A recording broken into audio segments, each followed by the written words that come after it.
Governor Sindh Kamran Tessori نے حضرت لال شہباز قلندر کے 772ویں عرس کا افتتاح کر دیا۔ گورنر سندھ کامران ٹیسوری کے مزار لال شہباز قلندر پر حاضری۔ گورنر سندھ نے قلندر کے مزار پر چادر چڑھائی اور پھول رکھے۔ گورنر سندھ نے ملک کے استحکام اور تعمیر و ترقی کے لیے خصوصی دعا بھی کی۔ میڈیا سے گفتگو۔ لال شہباز قلندر روح جیسے بزرگ ہستیوں کے مزارات یہاں ہیں جو کہ سندھ کی خوش نصیبی ہے۔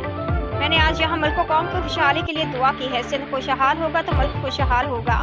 اس مبارک کے لیے انتظامیہ نے بہترین انتظامات کیے ہیں۔ کامران ٹیسوری: ہم سب کو سندھ کے مظلوم عوام کے لیے کام کرنے کی ضرورت ہے۔ اور پورا پاکستان پر امید ہے کہ ہم معیشت کے اس کمر میں جو پھنسے ہوئے ہیں اسے کوئی ایک جماعت حل نہیں کر سکتی۔ ہم سب کو مل جل کر بیٹھنا پڑے گا۔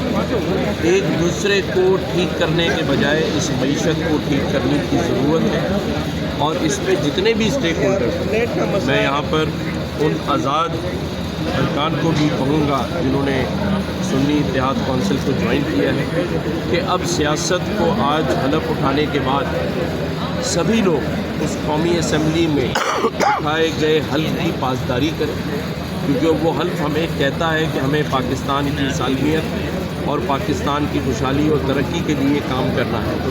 تو آج کا جو قومی اسمبلی میں حلف ہے اور اس حلف کو اٹھانے والا ہر ممبر اس حلف کی پاسداری کرے، اور سب مل جل کر اس ایوان کے اندر عوامی مسائل کو حل کرنے کے لیے، عوام کو جس مقصد کے لیے عوام نے انہیں وہاں بھیجا ہے اس مقصد کو پورا کرنے کا کام کریں، نہ کہ سازشی اور سیاسی کا شکار ہوتے ہوئے اس پاکستان کو